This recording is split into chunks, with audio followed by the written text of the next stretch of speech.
Okay? You can't be climbing on me while I'm trying to write this email. Okay? I need you to get off while I try and do my work. I need you to go play over there in the tent that we made. Please.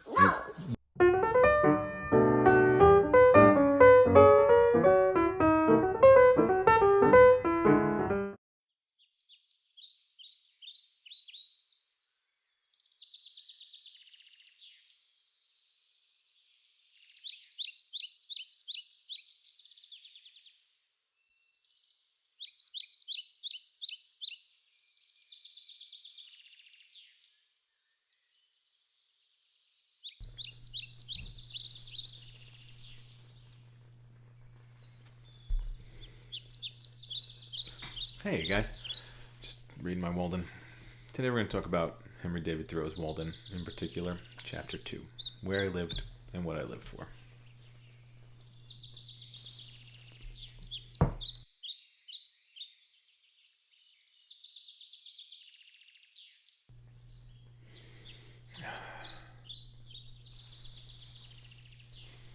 Yeah, I could listen to those nature sounds all day. It's kind of like what Thoreau did. He left his home and he went into the woods for just over 2 years. He lived on a piece of property owned by our good friend Ralph Waldo Emerson, who was Henry David Thoreau's good friend as well. Emerson lent him some parcel of his own woods in order to move a cabin that he had purchased from someone in town. He took it apart, moved it piece by piece, and put it back together at a particular spot in the middle of the woods. This spot, you've already seen it. It's this one. Walden Pond isn't too far away. It's just up in Massachusetts. And just so that we're clear at the start, don't get things confused. Walden is not a character in this collection of essays. It is the name of a pond, and it is the name of the woods. So if you're doing presentations and you say when Walden went into the woods, you're wrong. I guess that's not entirely true. Walden is a character in as much as the woods themselves and the surrounding animal life have an active role in Thoreau's life every single day. So maybe it is a character. But the guy living in the woods is Henry David Thoreau. This is a candle. I don't know why I keep drinking out of it. This is silly. I just want to show you guys some quick pictures of where the cabin was and what Walden Pond looks like. So these are from a little tour that I did up there. Walden Pond's kind of like a sacred ground for English teachers, and if you ever get the chance, you should absolutely get there. It's gorgeous. When I went, it was kind of a rainy day and there was nobody there but me, 2 fishermen, one guy I met on the path, and then a weird family that I met on the way back that were way too into it. The kids were like 6 years old and super into Walden, which again, not a bad thing. The cabin itself does not exist anymore. Thoreau took it apart when he left the woods and sold it for scrap. But in Chapter 1, he leaves very descriptive sizing and measurements for the cabin, and they were able to reconstruct it in the parking lot.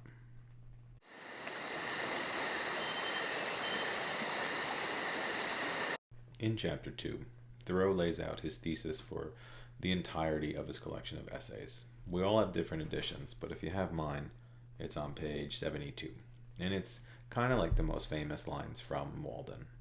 It's the ones that we remember from like Dead Poet Society and stuff. I went to the woods because I wished to live deliberately, to front only the essential facts of life, and see if I could not learn what it had to teach, and not, when I came to die, discovered that I had not lived. I did not wish to live what was not life. Living is so dear. Nor did I wish to practice resignation, unless it was quite necessary. I wanted to live deep and suck out all the marrow of life, to live so sturdily and Spartan-like as to put to rout all that was not life, to cut a broad swath and shave close, to drive life into a corner and reduce it to its lowest terms, and if it proved to be mean, why then to get the whole and genuine meanness of it, and publish its meanness to the world. Or if it were sublime, to know it by experience, and be able to give a true account of it in my next excursion. That's the whole thing. That's why he goes into the woods. He wants to figure out what life is all about. Now, some of you might be saying, man, doesn't he get bored when he's out there? Well, I have this to offer. Slovenian philosopher Slavoj Žižek says, I think boredom is the beginning of every authentic act. Boredom opens up the space for new engagements. Without boredom, no creativity. If you are not bored, you just stupidly enjoy the situation in which you are. I mean, Thoreau wrote every day in a diary, which he used to make Walden. So, I mean, I don't think he was entirely that bored. Let's talk about trains.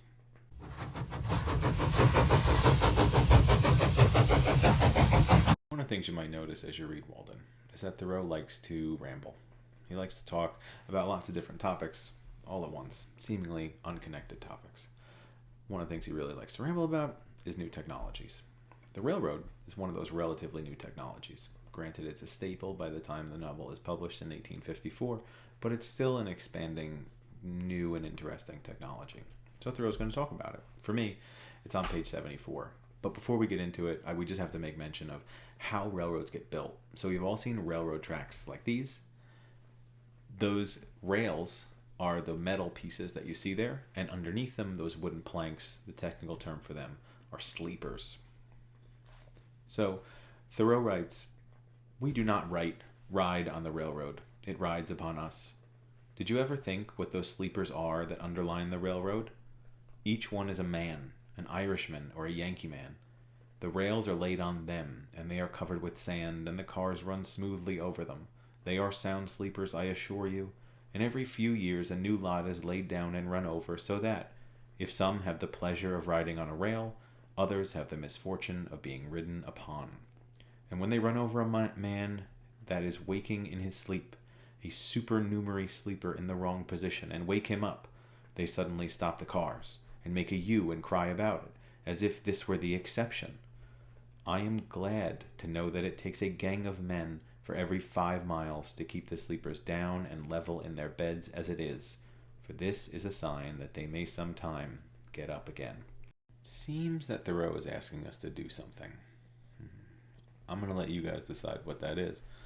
But remember what we said about transcendentals and their take about nature and the city and society.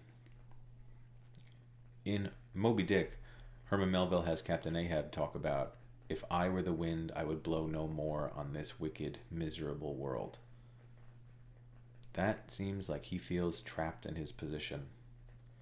But Thoreau feels supernumerary. And for him, that's not just an extra. That's someone freed from his role in the very play itself.